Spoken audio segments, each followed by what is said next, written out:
Untuk semua pull request yang belum di-merge, logging yang udah kayak film The Matrix, dan solusi bug yang entah gimana munculnya waktu kita tidur. Inspect, reflect, refactor our lives.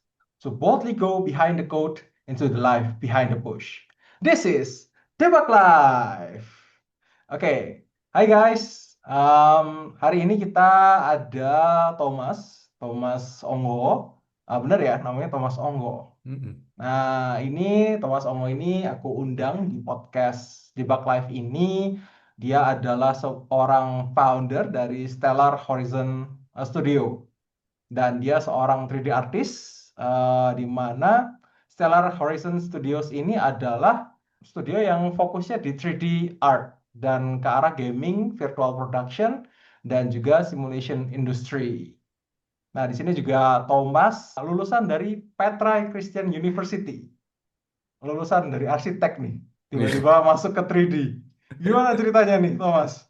Perkenalan, namaku Thomas, seperti tadi sudah dikenalin dan memang backgroundku arsitek, studinya, terus sekarang bekerja di 3D industri ini ya. Ceritanya gimana? Memang ada pivot di situ, ada pivot pada saat lagi kuliah. Sebelumnya memang mungkin kalau flashback ke belakang lagi gitu ya. eh, Kenapa 3D kayak gitu? Kenapa 3D? Karena arsitek sama 3D itu juga deket sebenarnya. Jadi mulainya tuh dari situ, memang dari kecil suka interestnya di seni ya, di art sama matematika. Itu dia yang kedua. Terus yang Oh. ketiga adalah IT. Mm-mm. Jadi bidang itu di SMA yang aku paling sukai saat Mm-mm. itu. Mm-mm. Ya, apalagi di matematika dulu waktu SMA tuh ada nama topiknya matematika tiga dimensi. Itu suka sekali. Oh. Mm-mm. Jadi ketika aku tahu aku sukanya di situ, waktu itu simple sih. Aku belum tahu bahwa ada industri seperti ini sebelumnya. Jadi Mm-mm. pemikiranku waktu mau kuliah sederhana aja. Kira-kira mana yang apa namanya ilmunya tuh memasuki yang itu tadi, yang matematika, Mm-mm. seni sama IT kan, komputer Mm-mm. kayak gitu. Mm-mm. Di saat itu ketika konsul sama keluarga, otomatis referensinya arsitek. Itu paling deket saat itu. Jadi akhirnya kuliah arsitek. Nah, ketika di arsiteknya sendiri, ternyata aku tuh terekspos dengan seni itu lebih luas, kayak gitulah Mm. istilahnya.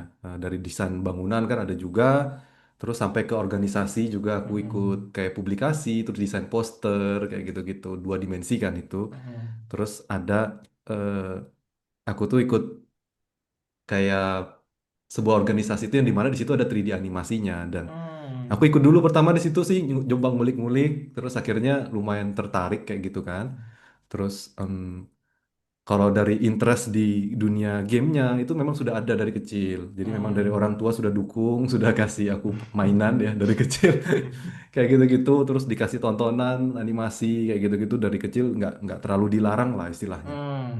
Hmm. Mm. Nah kayak gitu akhirnya, tapi kan kita nggak tahu ya industri seperti itu, hiburan kan Mm. nggak tahu kalau itu bakal bisa jadi kerja di sana gitu kan. Akhirnya Mm. kita cari kerja ya yang real-real aja gitu, arsitek gitu. Ah. Tapi ketika di situ di Petra, setelah aku ke expose sama 3D, terus ada mulai tahu internet dan lain-lain kayak gitu ya, Mm. lumayan sering lihat-lihat di YouTube. Terus tiba-tiba ada nih istilahnya mungkin turning point-nya itu lumayan banyak ya ininya Mm. ya kayak rentetan kronologi gitu. Jadi Mm. selain dari nyoba-nyoba sendiri dapat komputer tuh kan dikasih komputer sama orang tua karena mau kuliah Mm. arsitek kan yang bisa Mm. nge-3D kayak gitu. Jadi komputer itu aku pakai untuk bikin karakter kayak gitu Mm. sambil-sambil di sela-sela kuliah kayak gitu. Nah, terus ikut keorganisasian. Setelah itu tiba-tiba aku tuh lihat di eh, selasarnya Petra Mm. di kampus itu ada sekolah animasi lagi pajang exhibition gitulah. Mm. Dia lagi mempromosikan sekolahnya kayak gitu. Terus aku kayak, ada ya kayak gini ya kayak gitu. Sekolah Mm. kayak gini ada ya. Terus akhirnya nyari di Google, terus akhirnya nemu, terus habis gitu eh, sebenarnya jalannya dibukakan karena ada dukungan ya. Jadi pas aku Mm. meminta izin sama orang tua itu nggak semerta-merta langsung kayak gitu. Jadi saat itu dia disuruh aku lihat-lihat dulu, research dulu apakah aku boleh melanjutkan studiku ke sana. Mm. Jadi awal mulai dari situ. Nah, terus selain itu aku saat di sela-sela kuliah aku tuh diam-diam ikut lomba animasi Mm. dari luar negeri. Kayak lombanya tuh memang dikhususkan untuk orang yang mau cari beasiswa lah. Jadi kayak Ah, I meringankan see. gitu. Mm-mm. Tapi bukan kayak beasiswa sekolah di mana kayak gitu enggak. Tapi Mm-mm. kayak dia cuma kasih support kalau misalnya Mm-mm. ada orang yang memang punya interest di industri seperti ini kayak gitu. Mm-mm. Kita coba aku research dulu. Oh kayaknya pemenang-pemenang sebelumnya kayaknya nih kayak student friendly gitu, kayak masih Mm. pemula-pemula gitu kan. Terus aku coba ikut, Mm-mm. coba ikut situ bikin di sela-sela saya semester 6 lah saya waktu itu kuliahku semester 6 lah kurang lebih. Oh, oke. Terus akhirnya aku dapat masuk harapan terakhir. Apa tuh juara harapan tuh nomor 5 kali. Kalau 1 2 3 tuh juara, terus Ah. harapan satu harapan 2 gitu. Aku nomor Mm-mm. 5 kayaknya, paling terakhir lah di bawah. Terus kayak senang sekali kan. Wih, dapat dolar. Dari Terus berapa peserta itu, Thomas? nggak tahu aku. Nggak tahu juga. Tapi kayak senang gitu kayak karena kan Mm-mm. nggak ada istilahnya nggak pernah ikut kursus yang formal gitu kan. Ah. Jadi kayak self learn semua gitu. Mm-mm. Terus aku tanya sama Koko kan, punya PayPal nggak gitu buat terima uangnya Mm. gitu kan. Jadi jadi oh ada titip dong gitu. Akhirnya dimasukin ke sana. Jadi ketika orang tua tuh lihat itu sih waktu itu, jadi kayak mungkin lebih yakin gitu ya. Oh ya udah Mm-mm. gitu. Kayaknya memang anaknya punya minat ke sana kayak gitu. Jadi Mm. mungkin seperti itu sih. Hmm. Tapi keren loh, aku Akhirnya sempat lihat yang di Animation Career Review ini ya. iya betul. Aduh kok bisa tahu lagi. Itu aku udah lupa sampai anunya dari mana dulu aku ya itu. Hmm. Animation Career Review nama nama websitenya waktu itu. Mm-mm, mm-mm. Itu setelah itu ya lanjut terus akhirnya aku masuk ke sana, aku belajar serius terus aku kerja di situ sampai sekarang kayak gitu sih itu pivotnya di situ waktu itu. I see. Berarti Mm-mm. mulai terpapar itu di 2016-an. Maksudnya kayak mulai coba-coba untuk menekuni secara komit gitu ya. Secara komitmen ya betul jadi saat-saat itu memang 3D memang lumayan komit sih tapi Mm-mm, memang kayak gimana ya, kalau kita ngomong tuh mungkin tidak satu nol itu ya tiba-tiba mm-mm, terbalik mm-mm, seperti itu enggak karena kayak waktu SMP gitu SMP itu eh, aku tuh dikenalin sama game engine dulu mm-mm. sama Kokoku kayak gitu RPG Maker namanya. Oh, right. Iya, Jadi aku iya. tuh ini lu bisa bikin game gitu kayak oh apa nih coba-coba bikin-bikin. Jadi kayak ngerti Hmm. logik lah event logik tuh kayak gimana. Itu tuh Hmm. lumayan terpapar kayak gitu. Terus dari SD itu udah dikasih kayak buku belajar menggambar gitu-gitu Ah. sedikit-sedikit Mm-mm. Berarti anime memang dari gitu. muda udah mulai diarahin ya ke Kayak arah secara sana. tidak langsung gitu kali ya. Aha. Heeh. Jadi I memang see. ada ya terpapar dengan hiburan lah industri hiburan kayak gitu. Berkarya lah Mhm. mungkin orang bilang kayak berkarya kayak gitu kan. Hmm. Iya. Tapi keren loh, kamu di sini kalau ngelihat dari eh, honor atau rewards awards kamu, kamu ada first place di Petra Architecture Festival 2016. Itu waktu itu Oh, bikin apa tuh? iya dulu itu kan kerja kelompok ya sebenarnya itu kan. Mm-mm. Itu kerja kelompok juga. Jadi sama tim barengan dulu kita memang memilih untuk yang mendesain bangunan itu mendesain bangunan yang temanya tuh kebetulan lebih kita ngambil topiknya tuh lebih tidak arsitek-arsitek banget sih. Jadi kayak lebih taman Mhm. bermain kayak gitu modelnya. Ah. Jadi kita tuh bikin taman bermain temanya itu kita ngambil lahan kosongnya itu ada di area Doli Surabaya waktu itu. Hmm. Jadi kayak gitu. Dan kebetulan topik itu kayak problem yang dibawa dan Mm-mm. penyelesaian dari tim kita itu kayak lumayan menarik mungkin ya saat itu. Karena mungkin agak berani gitu kali orang bilang. Kayak agak Hmm. ekstrim lah istilahnya. Kayak Iya, kita iya. ngambil lokasi dan permasalahan cukup ekstrim. Karena Mm-mm. topiknya kayak gitu yang kita angkat dan yang kita bangun tuh taman anak-anak gitu. Kayak kids Hmm. friendly gitu saat itu. Jadi ya kebetulan memang I ya see. bersama dengan tim. Keren, keren, keren. Maksudnya dengan inisiasi mencoba untuk ngambil topik yang nggak gampang, which is waktu itu kan masih uh, apa environment yang belum child friendly ya. Iya, Kamu ya ngambil semacam itu. topiknya itu child environment gitu, Iya, iya. Agak gitu. kayak gitu Keren, sih keren, memang. keren. Jadi Kayak agak ekstrim gitu. iya. Tapi keren sih, kamu bisa dapat juara satu di Architecture Festival 2016 ini luar biasa. Dan juga kamu di sini ada Rookie of the Year 2019. Ini Iya, iya. apa ini? The Rookie Itu of the Year. itu tuh sebenarnya seperti sebuah organisasi yang mengayomi para rookies ya. Rookies tuh kayak yang baru mau mencari kerja atau yang baru Hmm. mulai di industri kayak gitu. Jadi mereka tuh kayak lebih jadi hub untuk kita tuh bisa mengupload karya kita dan sosial medianya tuh isinya para rookies semua kayak gitu. Jadi kita nggak Ah. langsung, misalnya kalau kita ngupload ke sosial media gitu kan, langsung sama dunia besar ya. Jadi kayak bisa yang Hmm. jago banget sampai yang pemula ada di situ. Nah, rookies ini Hmm. memang dia spesifik ke situ sehingga sangat-sangat cukup kondusif ya mungkin ya, Mm-mm. untuk kita ikutin dan kita juga nggak terlalu overwhelmed dengan persaingannya dan kita bisa tahu tuh sebenarnya tuh standar orang yang baru fresh grade tuh segini kayak gitu-gitu. Nah, Mm-mm. di sisi lain mereka punya program itu seperti sebuah penilaian Rookie Award gitu. Jadi setiap kali Mm-mm. mereka open submission, semua student ya, yang di industri ini itu bebas mensubmit karyanya mereka dari mana-mana. Ah, I Nanti mereka see. bakal mengkurasikan, mereka kasih award lah kayak gitu. Jadi Mm-mm. ini memudahkan juga untuk mereka pas pakai itu untuk ngelamar kerja sebenarnya Ah, kayak jadi gitu tuh. portofolio ya. Mm-mm. Seperti Hmm, itu sih. Itu baik. rookies seperti itu. Hmm, nah, terus Thomas sendiri kayak kan ada Rookies, terus ada Academy Review. Nah, komunitas-komunitas kayak gini tuh Thomas tahu dari mana nih? Kalau yang academic review itu tahu sendiri ya dari internet gitu, nyari-nyari di Google sih saat itu. Karena memang waktu itu juga aku sendirian, susah Hmm, gitu, nggak ada dapet temen yang se-passion istilahnya, yang pengen mm-mm, sejalur kayak gitu kan. mm-mm, Nyari-nyari temen itu agak susah juga. Ada sih beberapa temen yang bisa diajak belajar bareng kayak gitu-gitu.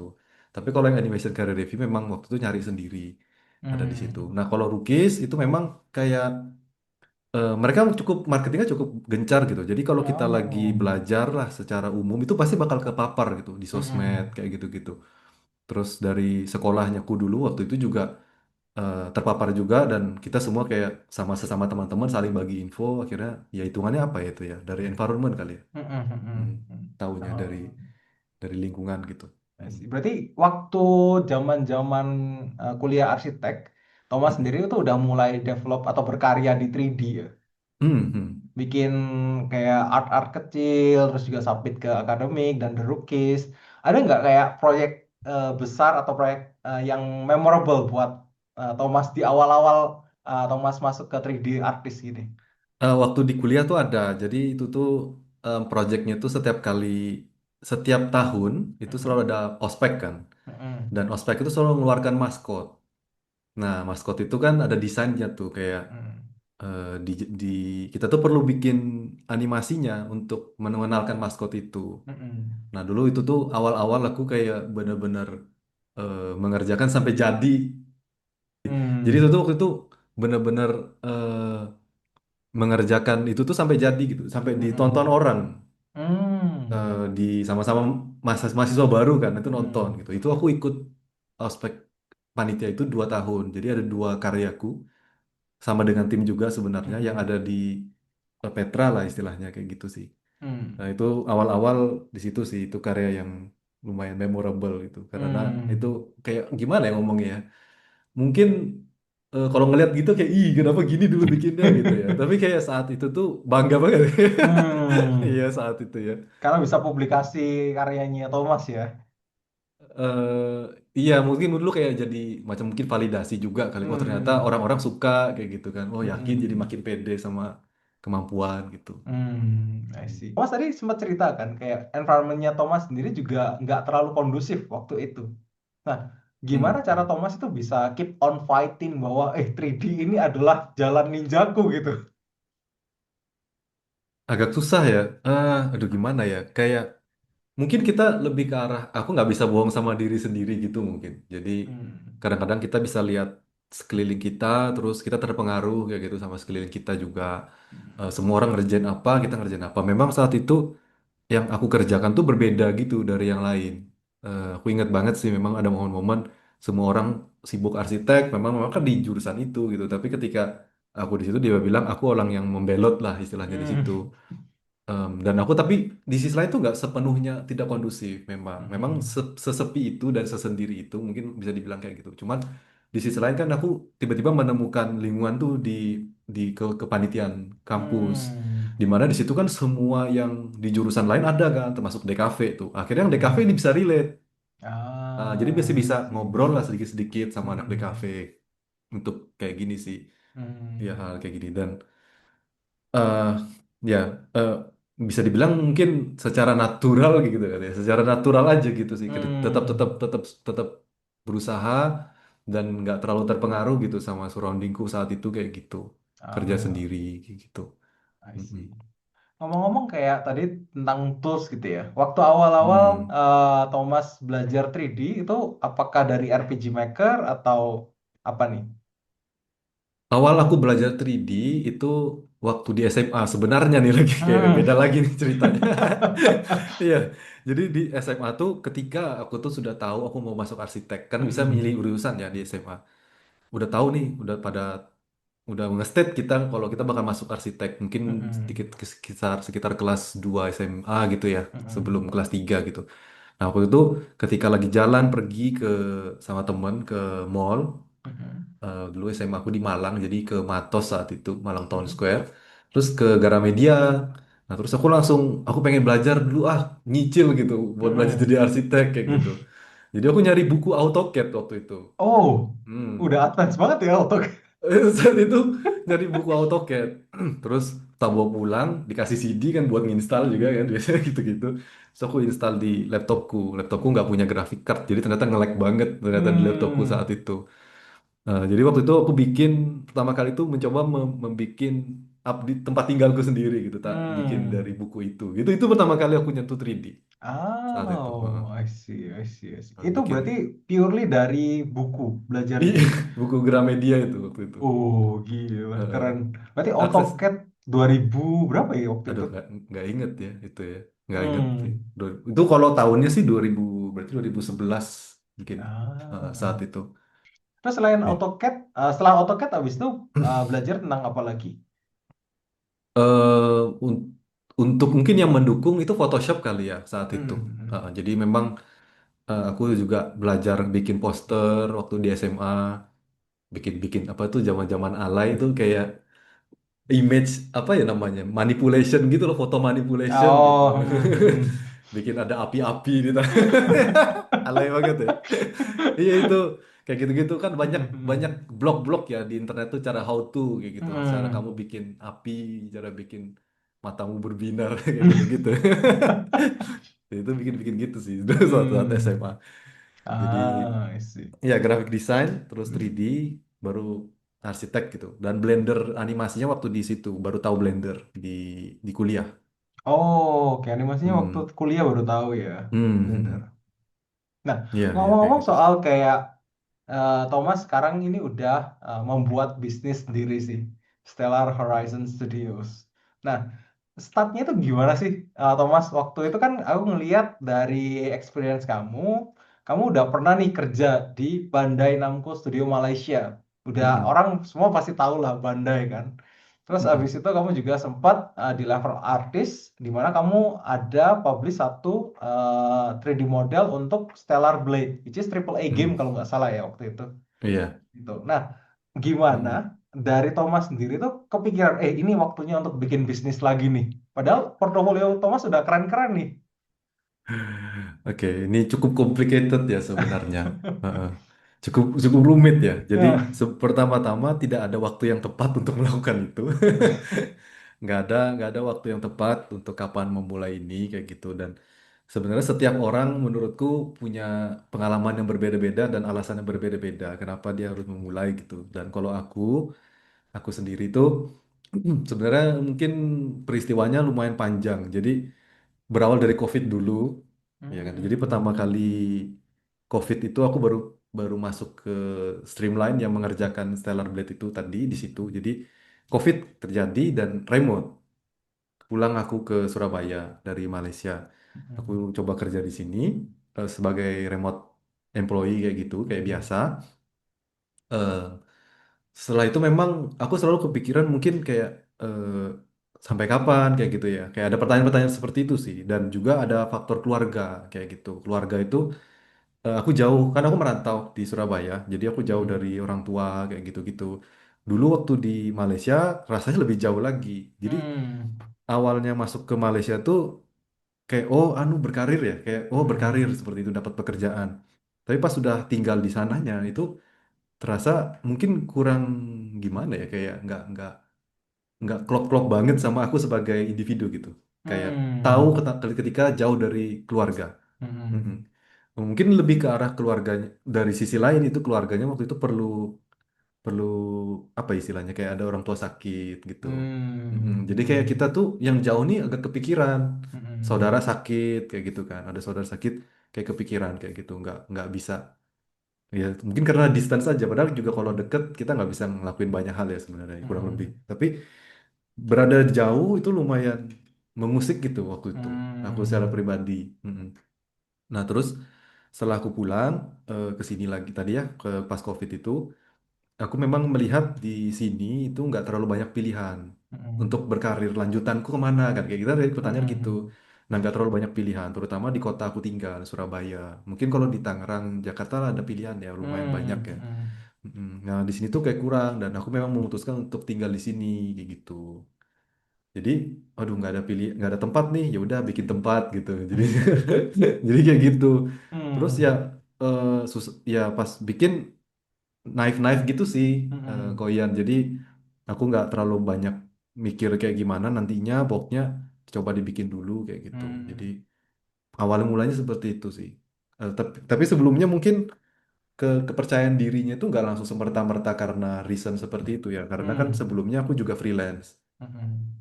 Jadi ada nyicil tuh semacam self being self-employed secara Hmm. sendirian ya. Hmm. Itu ada kayak gitu sekitar berapa ya, 2 tahun lah kurang lebih Hmm. disambil-sambil gitu-gitu sih. Eh, Baru mau mulai full gitu ke sana Hmm. gitu sih. Mm. Thomas sendirian bikin bisnis ini. Kalau yang ini berdua. Oh Jadi berdua.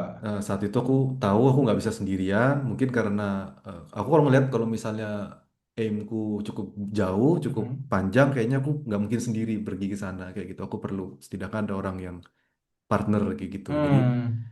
Jadi aku mengontak temanku yang sekarang jadi partner kayak gitu. Cuman dia nggak langsung join, tapi kayak ada nunggu timingnya dia juga baru dia available dan join. Jadi waktu itu sempat mulai aku sendiri dulu sebentar gitu. I see, I 6 bulan see. aja sih nggak sampai Hmm. lama baru akhirnya berdua I seperti see. itu. Mm. Dua-duanya 3D artist juga, kamu sama co-foundernya. Iya, dia spesialis karakter, aku spesialis di environment. Mm. Oh, kayak gitu ada spesialisnya sendiri-sendiri ya? Iya, iya. I see, I see, I see. Nah, waktu kamu Mm. mulai sekarang, kalau boleh tahu, apa namanya, Stellar Horizon berapa orang pegawainya? Saat ini 8, tujuh, Oh, tujuh, delapan. tujuh. Oh, Mm. tujuh. Tujuh Tujuh 3D artis termasuk, semua. iya. 7 Oh. 3D artis semua termasuk kita. Termasuk Hmm. foundernya maksudnya. Oh, berarti Eh, lumayan besar ya, tujuh. Ini udah berapa tahun? 2 tahun ya? 1,5 Satu setengah. 1,75 tahun.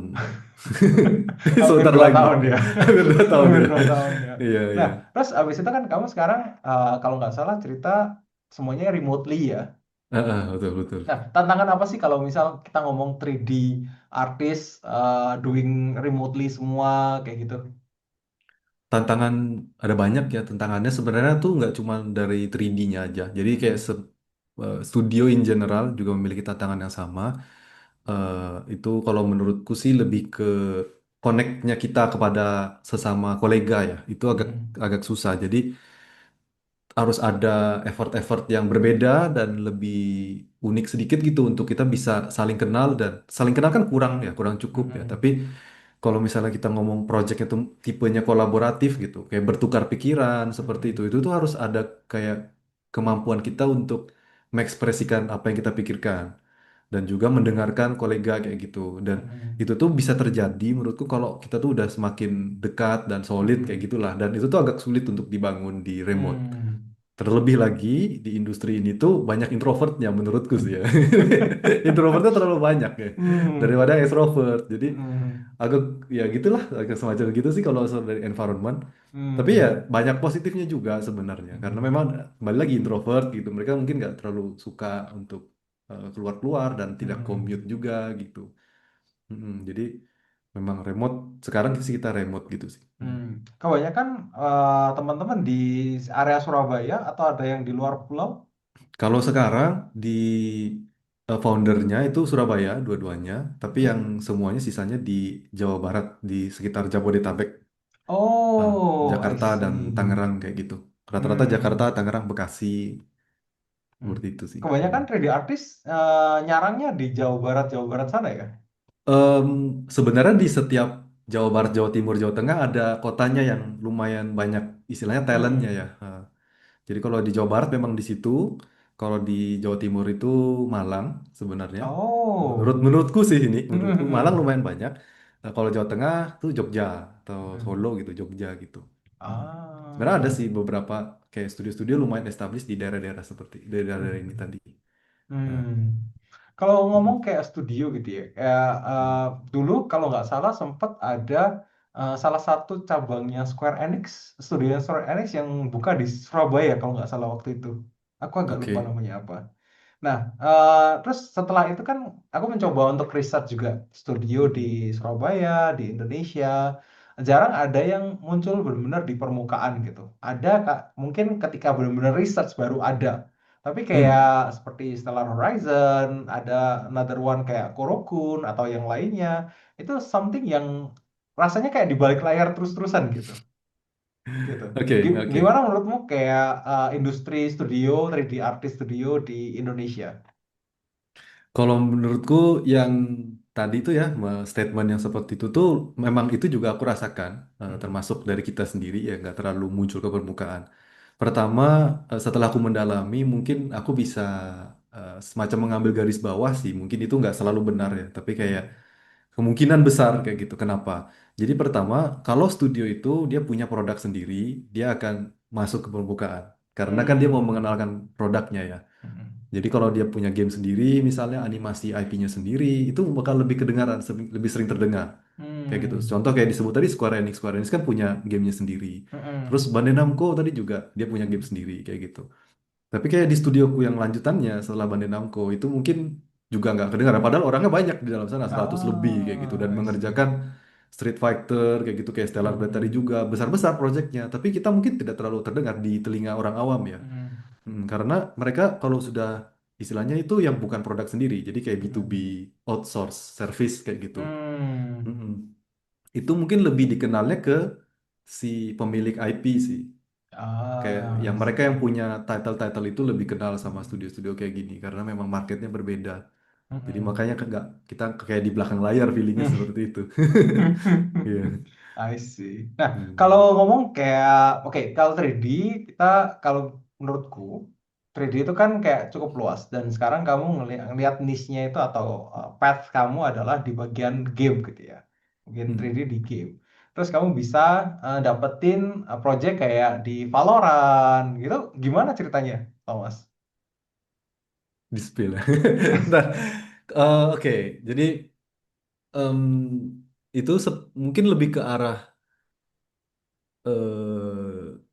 kayak gimana bilangnya itu kalau misalnya kita dapat project itu mirip seperti apa ya orang-orang bisa buka bisnis gitu ya itu kan ada banyak yang dia jual ya ke market sebenarnya jadi nggak cuman dari hasil kerja tapi juga kayak fitur-fitur lain lah misalnya kayak ada fitur kecepatan lah fitur apa jadi nggak cuma tentang tentang hasil ya tentang hasil kerjanya Hmm. tapi juga ada network kenalan kayak gitu-gitu. Hmm. Nah, kalau yang Valorant itu memang dia masih masuk dalam radar networknya kita, kayak gitu. Project itu Hmm. datang seperti itu, kayak gitu. Dan memang kita membantu dalam produksinya, segitu sih, dari Hmm. kliennya kita gitu sih. Mungkin lebih bisa Hmm. dikatakan kayak gitu ya. Hmm. Hmm. Mas- I see. Networking, in a sense. Nah, kalau di garis bawah, networking kayak gitu. Hmm.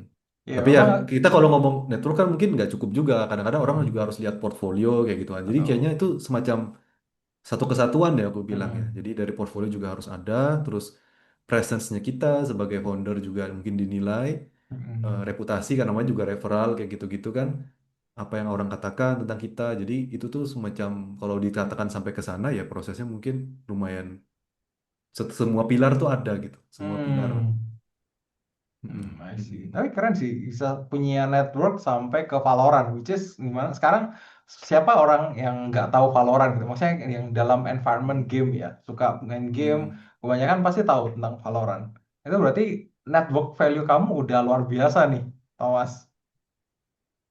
Oh nggak tahu kalau kalau gitu itu nggak bisa di aku kalau kalau itu self claim aku nanti bilang. Ya, jadi ya kita bersyukuri aja gitu sih, kayak bersyukur sih, Hmm. lebih ke bersyukur bisa sampai ke sana gitu dan semoga Ya kayak gitu siapapun yang bekerja sama kita, kita kasih yang terbaik kayak gitu sih. Lebih ke satu sebenarnya sih.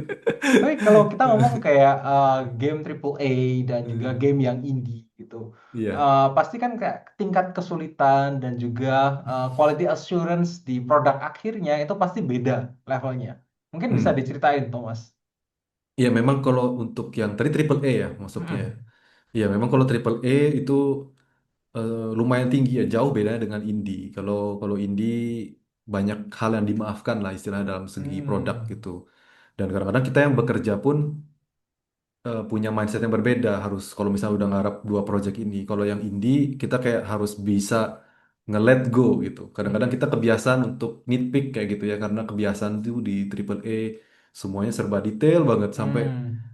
hal-hal kecil kayak gitu yang nggak dilihat orang itu kita bisa habis 1 hari 2 hari kayak gitu ngerjain hal yang Oh, kayak gitu I untuk see. membenarkan mistake-mistake itu, kesalahan-kesalahan Mm-mm. itu. Tapi kalau indie lebih karena mungkin budgetnya terbatas, jadi kayak oh Mm-mm. nggak terlalu penting nih, nggak terlalu kelihatan, nggak apa-apa dilewatin dulu kayak gitu. Hmm. Dan itu memang kadang-kadang perlu mindset shift sih untuk kita, karena kita kan spesialisnya tuh nggak triple A aja atau indie aja ya, Mm-mm. kadang-kadang juga sinematik gitu itu udah beda lagi gitu Hmm. cara kerjanya. Jadi kita juga sambil-sambil harus adaptif gitu sih sama Mm-mm. project sih. Mm-mm. I Tapi see. kalau di Triple A memang apa ya bisa dibilang cukup eh, cukup tinggi gitu sih anunya sih. Dan kebetulan karena aku dan co-founderku itu udah Mm-mm. pernah kerja di Triple A Studio juga, jadi kita kayak lumayan dapat gambarannya gitu untuk Hmm. sebenarnya seberapa sih kalau misalnya Triple A itu yang dibutuhkan sama klien tuh Mm-mm. seberapa gitu. Jadi kita juga bisa jadikan itu panduan untuk eh, ngejadikan referensi ya untuk Mm-mm. nge-lead timnya gitu, untuk ngasih tahu kalau ini tuh masih kurang atau udah cukup. Mm-mm. Mungkin seperti itu sih. I see. Tapi ngomong Mm-mm. soal kayak operations di dalam studio, 3D studio gitu ya. Kalau Mm-mm. di IT kita ada mulai dari planning sampai monitoring dan ada 8 step. Kayak ada segmennya sendiri-sendiri gitu. Nah, Oke. kalau di 3D studio itu gimana sih mulai dari awal request masuk sampai ke production? Oke, kalau misalnya secara umum ya, misalnya kita Mm-mm. ngambil apa ya? Maksud produknya apa dulu nih? Ya, Tergantung misal nih. contoh kayak ini nih, salah satu portofolio kamu, which is senjata ya di Valorant, Cyrex ini. Mhm. Mm-mm. Oke, jadi kalau itu kan produk akhirnya sebenarnya cinematic trailer ya. Mm-mm. Jadi dia mintanya cinematic trailer dan eh, secara umum ini kita nyakuti nggak cuman berkaitan dengan Stella Horizon aja, tapi kayak secara umum itu pasti ada namanya pre-production dulu. Jadi kayak Mm-mm. ideation lah istilahnya, kayak pre-planning tadi ya. Jadi gambaran kasar kayak dari pemilihan warna, terus ceritanya ngapain aja nih, kayak gitu-gitu. Itu ada Hmm. storyboard, terus ada konsep art. Konsep art itu seperti gambar still image aja 2 dimensi yang menunjukkan kurang lebih hasil akhirnya tuh seperti ini kayak gitu. Atau Hmm. konsep art misalnya contoh misalnya senjatanya gitu itu ada iterasinya kayak orang tuh sketching beberapa tipe gitu. Nanti kamu Hmm. pilih yang mana yang kamu suka misalnya kayak gini-gini nah kayak gitu itu di proses pre-production. Ketika Hmm. semua sudah diokein gitu ya kayak ini oke ambil yang ini itu biasanya masuk ke production. Nah, di situ di mana eh, biasanya orang-orang datang ke kita. Jadi kita tuh Hmm. lebih ke arah spesialis di production ini. Ketika ide itu sudah ada dan mereka butuh eksekusi gitu. Mungkin kalau di arsitek itu ada orang yang di kantor yang gambar, Hmm. ada yang di lapangan yang bangun kan. Nah, Hmm. itu di dua itu mirip prosesnya. Jadi yang di itu gambar Ah. itu blueprintnya ada kayak gitu terus itu dibawa ke mandor ya. Terus nanti Hmm. mereka akan cari mungkin sewa sewa mobil berat apa tuh mobil angkat Hmm. kayak gini-gini buat buat make it happen gitu, make it real kayak gitu. Nah, di situ Stella Horizon tuh kita servis kita di sana kebanyakan. Jadi kita make it real lah. Orang kasih kita gambar, kita bakal buat contoh yang di Hmm. Cyrex itu ya, yang di weapon itu kita akan mengerjakan ada karakter di situ dan juga environmentnya. Nah, contoh Hmm. yang karakter itu kita bakal dapat gambarnya, ini adalah ilustrasinya si karakter itu seperti apa kayak gitu. Oh ini dia kayak kayak cewek tapi dia alien kayak gitu ya. Terus Hmm. dia bisa ngeluarin senjata demikian demikian. Terus nanti itu ke kita terus kita translate istilahnya kita buat itu dalam bentuk 3 dimensi. 3 dimensi yang bakal ready untuk dimasuk ke next stepnya mereka lagi yaitu kayak Hmm. animasi terus nanti dikasih visual effects kayak gitu-gitu. Nah, jadi di situ production jalan. nanti dikasih warna ya, habis di model dikasih warna, terus dikasih tulang dan sebagainya untuk bisa dianimasiin, terus nanti dimasukin ke divisi animator. Setelah itu nanti render, terus habis di render, post proses, Hmm. itu di touch up ulang kayak gitu, terus Hmm. jadi editing, ya di editing dengan lagunya dan sebagainya, terus nanti baru Hmm. jadi kayak gitu. Kurang lebih kayak Oke. gitu sih prosesnya. Jadi ya nggak sampai 8 step. Oke. Tapi Mungkin kalau kita ya. ngomong soal tadi Thomas cerita kan mulai dari pre-production, which is kayak gathering requirement, analisa, Hmm. konsepnya seperti apa, terus ekspektasi hasilnya kayak gimana. Nah, kalau kita ngomong perspektif dari IT, which is kita software engineering gitu ya, biasanya Hmm. kan banyak bunch of list text based gitu. Jadi kayak lebih gampang untuk mentranslasi kebutuhan dari klien. Nah, sedih kalau 3D artis atau kita ngomong proyeknya sinematik sendiri, itu kan gimana caranya kita bisa benar-benar explain, kita paham dengan ekspektasi dari klien ini. Iya, jadi kalau yang aku ngerti ya sebenarnya ya, sebenarnya tidak ada kebakuan di situ. Jadi sangat-sangat subjektif sekali. Seni Hmm. nggak ada yang benar, nggak ada yang salah kayak gitu. Tapi di dalam setiap project-project seperti ini itu selalu punya art director. Hmm. Nah, art director ini tuh yang dipercaya dan kita harus istilahnya em, bilang kalau kita harus percaya dia, harus respect keputusannya dia gitu. Karena kalau Hmm. dia bilang salah, mungkin beneran salah dan sebagainya gitulah. Jadi panduan kita tuh memang lebih bias ya. Mm-mm. Dan itu akan dibutuhkan istilahnya kayak gambar-gambar. Jadi kita tuh Hmm. menjelaskan dengan gambar, terus banyak media-media lain dipakai untuk menjelaskan itu. Selain dari gambar tuh kita juga punya technical spec sebenarnya. Jadi Hmm. misalnya kayak berapa banyak vertex count, terus texture resolution berapa, terus nanti misalnya kayak aku mau bikin eh, apa tuh namanya kayak creature-nya gitu yang Cyrex Hmm. itu ditanya dulu dia nanti bakal berdiri kayak gimana apa Ah. supaya nanti kadang-kadang dari yang digambarnya dia dengan yang kenyataannya ketika mau dianimasin tuh bisa nggak connect kayak gitu. Hmm. Jadi ketika kita tanya dia tuh bakal ngapain nih orang ini nanti di sini, terus kita bikin kakinya dia sesuai dengan kebutuhan itu misalnya kayak gitu. Jadi ada Hmm. iterasi dan diskusi di situ sih kalau aku bilang. Berarti ada Hmm. spek juga sih memang, ada spek maunya berapa ininya dan itu tuh membantu kita untuk menyamakan pandangan. Jadi kayak kalau misalnya ada yang kuliah seni juga pasti belajar fundamental kan, misalnya kayak Hmm. ke komposisi, keseimbangan komposisi, terus color palette, kontras Hmm. warna. Nah, itu tuh bisa biasanya ditetapkan sama art director. Nah, itu Hmm. nanti ditetapin kalau kita 50% warna primer, 20% 30%-nya sekunder, terus tersiernya ini. Nanti primernya warnanya ini ya, gitu. Ini gitu. Hmm. Jadi itu tuh dipakai untuk jadi guide kita aja sih, untuk menyamakan Hmm. pikiran. Tapi ujung-ujungnya memang harus ada iterasi itu, karena setiap orang tuh kadang-kadang punya interpretasi yang berbeda-beda gitu. Itu memang Ah, kesulitannya I di situ see. sih. Hmm, hmm, hmm. Hmm. Berarti memang di sini tuh selain technicality bisa bikin 3D-nya, tapi juga harus bisa untuk punya broader mindset ya, which is untuk analisa speknya kayak gimana Hmm. sih, terus jatuhnya kayak gimana untuk hasil akhirnya, dan menginterpretasi request dari klien. Betul, dan yang interpretasi itu biasanya dilakukan oleh art director. Jadi Hmm, karena art director itu kan secara umum pasti pengalamannya lebih banyak. Jadi ketika dia hmm, ngomong sama orang yang mungkin non art ya si klien ini hmm. bukan orang art, dia mungkin menyampaikan dengan bahasa yang lebih tidak related sama konteks gitu. Tapi kita sih Ah, sebagai art director tuh harus bisa transfer itu supaya tim tuh paham maksudnya itu ini hmm. kayak gitu. Itu memang itu ada tugasnya art director di situ sih. Sih. Nah, Hmm. kalau ngomong soal skill gitu, based on Thomas cerita, berarti bukan Hmm. hanya hard skill. Nah, kalau ngomong nggak hanya hard skill, kita ngomong soft skill atau people skill itu kebanyakan kan kita learning by doing ya. Dari pekerjaan, dari mistakes kita. Nah, kalau Thomas di throwback, Thomas ini lagi ngomong sama Thomas yang zaman 2016 nih. Nah, Thomas bakal influence apa atau kasih advice apa tentang roadmap yang harus dijalanin sama Thomas kecil nih. Hmm. Untuk itu ada hubungan sama soft skill ya tadi ya Iya, maksudnya dikaitkan sama sampai soft skill ya. sampai sekarang Thomas bisa beranjak bikin studio Stellar Horizon, terus juga dengan semua pengalaman Thomas. Thomas pengen ngomong apa nih ke Thomas kecil Mungkin waktu 2016 itu? iya, mungkin kalau aku diriku yang dulu, aku pengen ngasih tahu kalau jangan sepelekan nyari temen sih. Jangan sepelekan itu. Bukan menyepelekan ya lo, tapi kayak terlalu fokus. Kebanyakan orang kayak ketika sudah mengerjakan passionnya gitu saat itu, Hmm. kayak aku juga seneng banget. Terus arsitek juga berat kuliahnya saat itu, sehingga waktuku habis. Jadi aku tuh nggak Hmm. terlalu banyak cari bersosialisasi saat itu. Nah, dan ketika kerja pun sama kayak gitu. Jadi sekarang ketika memulai studio aku baru ngerti kalau network itu sepenting itu. Hmm. Jadi orang baik istilahnya kayak jadi orang yang bukan orang baik ya.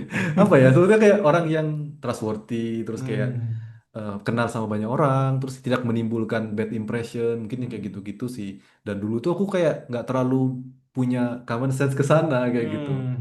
Taunya kerja aja, pokoknya hasilnya tuh digital semua gitu. Hmm. Cara aku bernegosiasi nggak tahu, di kantor pun bingung gitu, kayak cuma jadi istilahnya kalau oh iya dikerjakan, oh iya dikerjakan gitu. Hmm. Tapi untuk berdiskusi apa, padahal itu tuh added value yang sangat berharga sih menurutku. Hmm. Ketika orang tuh bisa diajak diskusi, tukar pikiran, walaupun kayak hard skillnya mungkin tidak seberapa kayak gitu ya. Hmm. Justru malah kalau hard skillnya kuat sekali, soft skillnya kurang banget tuh kayak agak susah sih. Mungkin kalau Hmm. solo dia mungkin bisa gitu, tapi kalau Hmm. teamwork itu agak agak berat gitu. Aku rasa Hmm. baru ngerti itu setelah aku memulai ini gitu. I Jadi see. kalau ya sekali lagi kalau mau ngelihat ke zaman dulu, jangan kayak mungkin kerjain nge-grinding dan latihan skill itu kurang cukup. Sebenarnya. Harus lebih banyak berteman lah sama orang-orang. Hmm. Terutama Nah, apalagi sudah kalau udah dapat kesempatan kerja di industri misalnya kayak di kantor yang dulu ya itu kan hmm. orangnya kan kayak istilahnya udah lumayan jago-jago semua ya itu tuh adalah Hmm. network yang berharga sebenarnya tapi saat itu kayak aku melewatkan itu Hmm. lumayan itu ya kayak gitu sih. Heeh. I see. Nah, tadi Mhm. Thomas bilang kalau dulu kayak benar-benar kayak itu technicality banget, kayak nge-grind untuk be a perfection di dunia 3D artist gitu. Nah, Hmm. terus abis itu ada turning point nih, Thomas kayak ngerasa, oh networking ini suatu yang apa dibutuhin. Nah, kapan nih turning point itu terjadi, Thomas? Kapan ada realization bahwa networking itu penting? Awal setelah memulai Stella Horizon definitely tapi itu kayak udah sekitar setengah jalan 6 bulan lebih kayaknya 6 bulanan Hmm. setelah itu jadi itu tuh baru aja 1 tahunan yang lalu aku ngerasa itu penting. I Penting see. banget gitu. Dulu mindsetnya memang karya adalah kayak portfolio is king gitu kan sebutannya kayak gitu dulu. Hmm. Sekarang kayak kenalan juga sih Hmm. sama-sama penting sih. Hmm. Lebih di situ sih taunya sih. Hmm. Berarti Eh, ketika udah masuk ke Stellar Horizon ini ya, baru tahu bahwa oh networking ini penting nih. Kayak negosiasi juga aku harus tahu belajar gimana caranya gitu. Iya, mungkin gini ya, kalau mungkin analoginya tuh ketika kita tuh misalnya sebagai karyawan atau pencari kerja untuk menjadi Hmm. karyawan, itu kan eh, si POV-nya perusahaan tuh kalau misalnya melamar, sorry, membuka lowongan kerja itu tret buka banyak yang lamar, Hmm. masuk masuk masuk. Terus akhirnya kan kita ngefilter lihat dari CV dan portfolio kan, Hmm. maka itu portfolio penting banget kayak gitu. Baru nanti Hmm. interview dan kenal orangnya. Nah, tapi ketika ngomong soal bisnis, itu tuh nggak cuman itu yang dilihat gitu. Hmm. Portfolio tuh iya, tapi siapa yang orangnya di situ, terus apakah dia,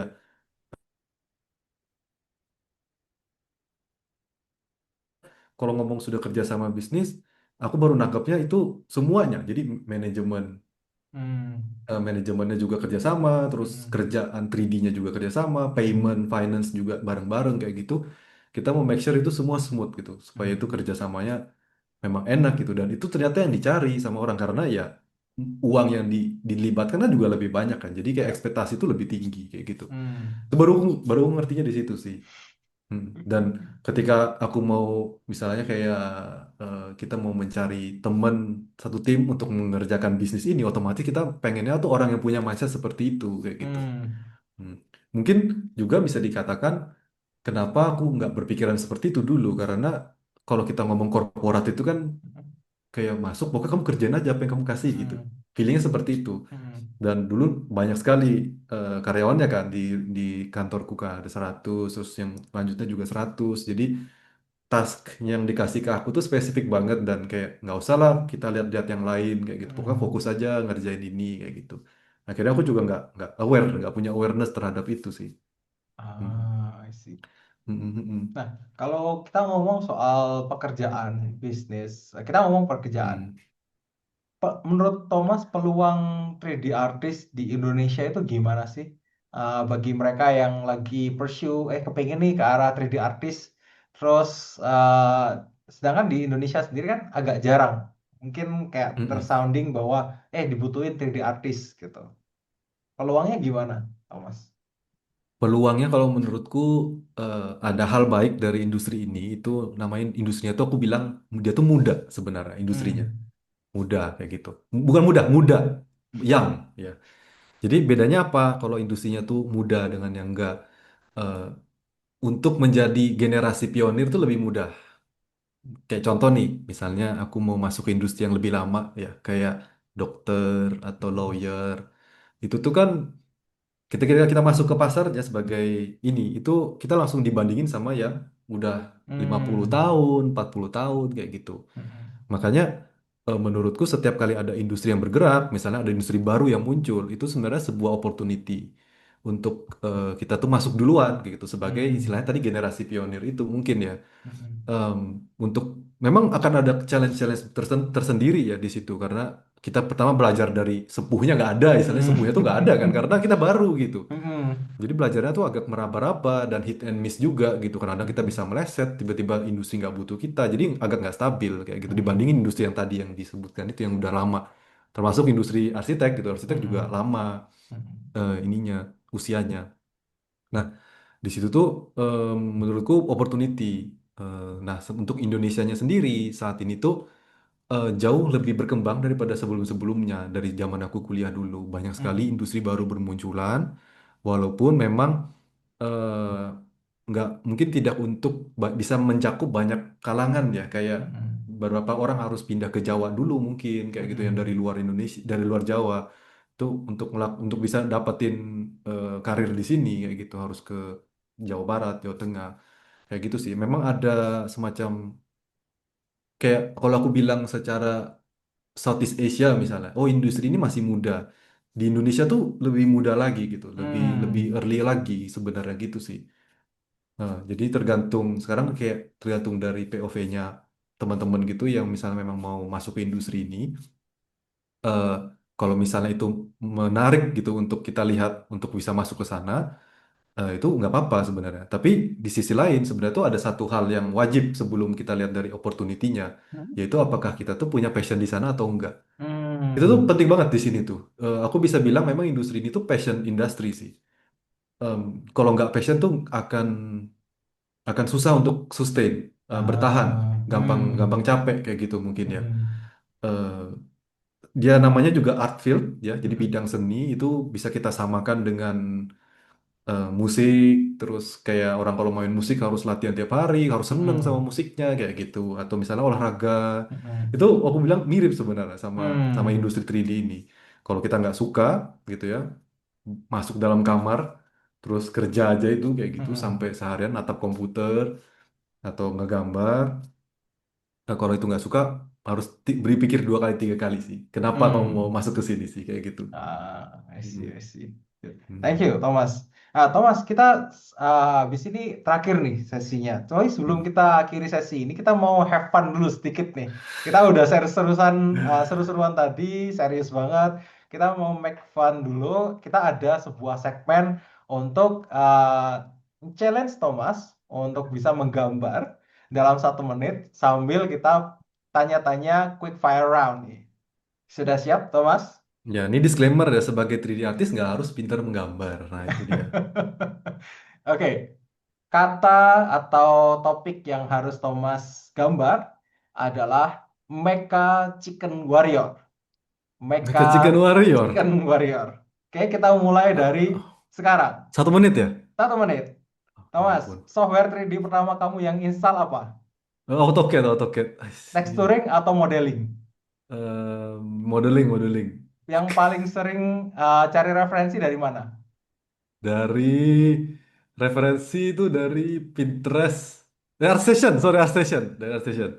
Art style favorit Thomas, realistik atau styles? Aku realistik, Deadline mepet, begadang atau reschedule? begadang ya. Kalau bisa ngelit project game impian, genrenya apa, Thomas? RPG, RPG. Shortcut keyboard 3D yang paling kamu suka pakai? Control Z. Environment outdoor atau indoor? Outdoor, outdoor, outdoor. Kalau karakter game, kamu pilih role apa? Aku suka Wizard. Project favorit game yang bikin kamu pengen masuk industri? Project game yang pengen Final Fantasy. Final Dan Fantasy. stop 1 menit, Thomas. Oh, ya ampun, astaga. Cepat sekali ya. Ya ampun, astaga, ya ampun. Seru-seruan untuk bisa gambar sambil ngasih pertanyaan Thomas nih. Gimana rasanya? Seru gak? Iya, itu aku gak expect sih. Waktunya jalannya langsung 1 menit. Aku kira masih lama tadi. Tuh. Bahkan bahkan Warrior Chicken mekanya aja masih nggak ada di kepalaku itu. Masih nggak ada warriornya apa lagi tadi itu nggak ada warriornya juga masih ya. Kayak, aduh ya ampun. Oke, Thomas. Oke. Ini Hmm. akhir end of Jebak Live Podcast. Hmm. Sesi ini dengan Thomas Onggo, founder dari Stellar Horizon Studio. Dan sebelum kita closing, aku ada beberapa poin yang pengen tanya ke Thomas. Mungkin dari Thomas ada nasihat apa untuk audiens sih, Pak? Untuk teman-teman yang lagi ngomong atau lagi ada passion ke 3D nih.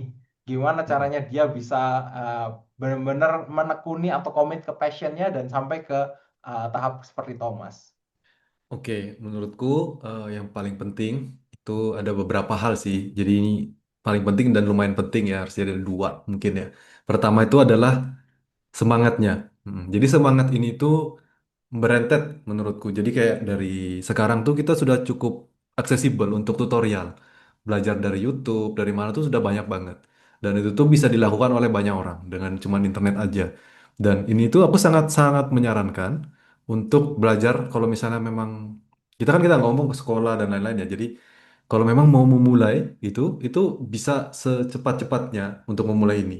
Dan ketika memang sudah mulai, itu pasti bakal ketemu banyak halangan-halangan di depannya.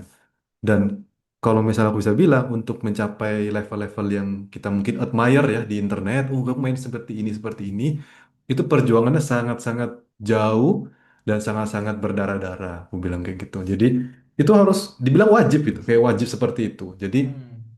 untuk teman-teman itu jangan merasa down ketika terlalu banyak grinding, misalnya aku nggak maju-maju dan sebagainya gitu, tuh tetap harus semangat itu di grind terus.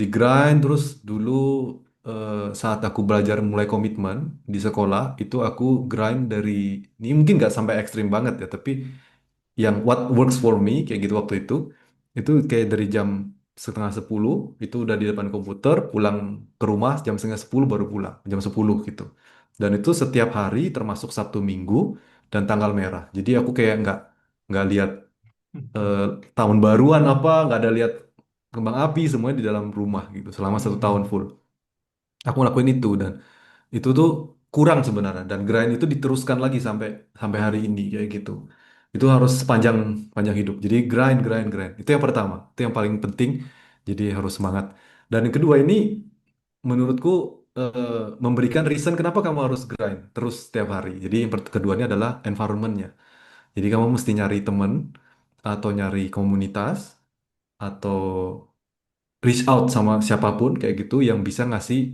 iterasi itu. Jadi kamu nggak grinding sendirian dan juga nggak blindlessly learning kayak gitu. Jadi ada namanya komunitas itu yang bisa membantu untuk terus semangat gitu. Kalau dia semangat, aku jadi semangat itu menurutku sangat berpengaruh.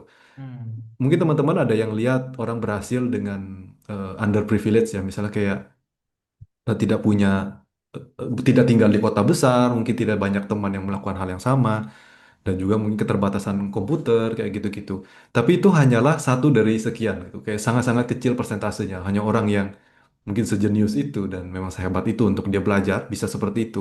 Kalau kita bicara secara umum dan rata-rata, aku sangat menyarankan environment itu penting kayak gitu sih. Jadi ada dua hal itu dari diri Oke. sendiri dan dari luar. Oke, good advice banget Thomas. Buat Mhm. teman-teman yang mau komit itu, dengerin kata Thomas, harus komit ke diri sendiri, harus Hmm. nge-grind terus-terusan, harus latihan terus-terusan untuk bisa mendapatkan hasil yang bagus. Oke Thomas, thank you untuk waktunya udah mampir di podcast ini. Thank you juga udah sharing ke teman-teman, advice Thomas, jalan cerita perjalanan Thomas mulai dari kuliah sampai start Stellar Horizon Studio ini. Thank you guys Hmm. untuk waktunya dan follow, subscribe, dan juga connect ke LinkedIn, YouTube, dan Instagram. Support terus Debug Live. Kalau ada kalian yang kepikiran untuk bawain topik atau ada speaker yang kalian pingin shout out, please do. Bisa DM atau email. Nanti ada di description box below di bawah. Thank you Thomas. Have a good day. Thank you Koyan, sama-sama.